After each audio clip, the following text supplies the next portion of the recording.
اب یہاں پہ ایک بڑی قابل غور بات ہے، جب 3000 یا 5000 فرشتے غزوہ بدر میں اللہ کے محبوب کی مدد کے لیے آئے تھے، قرآن میں اللہ نے اس کے چوتھے بارے میں ذکر فرمایا ہے۔ اب سوچنے کی بات یہ ہے، فرشتوں کا کام لڑنا تو نہیں ہے کہ وردیاں پہن کر ہاتھوں میں تلواریں اٹھا کر لڑنا تو نہیں ہے، ان کا کام ہے تو صرف اللہ کی عبادت کرنا ہے۔ اسی طرح فرشتوں کا کام بس اللہ کی عبادت کرنا ہے، ان کا کام وردیاں پہن کر ہاتھوں میں تلواریں نیزے لے کر لڑائی کرنا نہیں ہے۔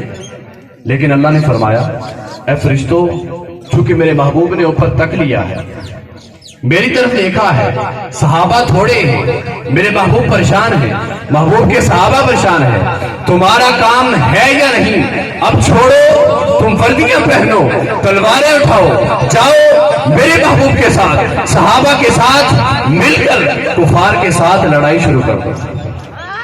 فرشتے اتر آئے، تلواریں ہاتھوں میں ہیں، لڑائی شروع ہو گئی، کافروں کو شکست بری طرح دی۔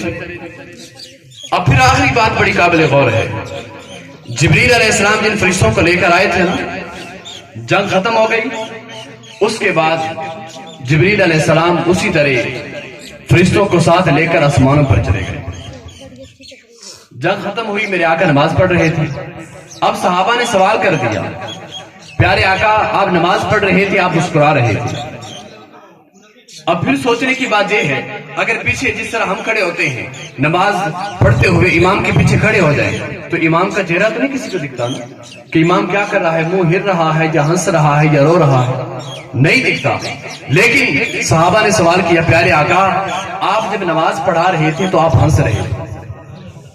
میرے آقا نے یہ نہیں کہا کہ تم نماز پڑھ رہے ہو یا مجھے دیکھ رہے ہو۔ صحابہ کی نماز کے اندر بھی یہ کوشش ہوتی تھی کہ آقا کے چہرہ تکتے رہے، اس پر بھی کثیر تعداد میں حدیث مبارکہ ہے۔ میرے آقا نے فرمایا، جبریل اپنے فرشتوں کو لے کر جب آئے تھے نا جنگ کے لیے، جنگ ختم ہو گئی، وہ اسی طرح مجھ سے اجازت لیے بغیر آسمانوں پر چلے گئے۔ اس کو تفسیر المظہری میں قاضی ثناء اللہ پانی پتی نے بھی ذکر کیا ہے، اور امام ابن جریر طبری نے بھی ذکر کیا ہے۔ جبریل آسمانوں پر گئے تو اللہ نے فرمایا، میرے محبوب جس کے لیے میں نے آپ کو بھیجا تھا، کیا آپ محبوب سے اجازت لے کر آئے ہو؟ جبریل نے کہا، باری تعالیٰ مقصد تھا جنگ کرنا، جب کام ختم ہو گیا، جنگ ختم ہو گئی، ہم نے فتح لے لی ہے، اب ہم نے اجازت تو نہیں لی، ہم تو سیدھے چلے آسمانوں کی طرف۔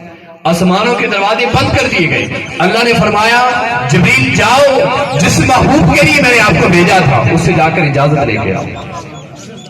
جبریل علیہ السلام فرشتوں کے ساتھ آئے، میرے آقا فرماتے میں نماز پڑھ رہا تھا نا، جبریل گھوڑے پر سوار ہو کر آئے، مجھ سے اجازت مانگ رہے تو مجھے مسکراہٹ آئی، فتبسم، آپ مسکرا اٹھے۔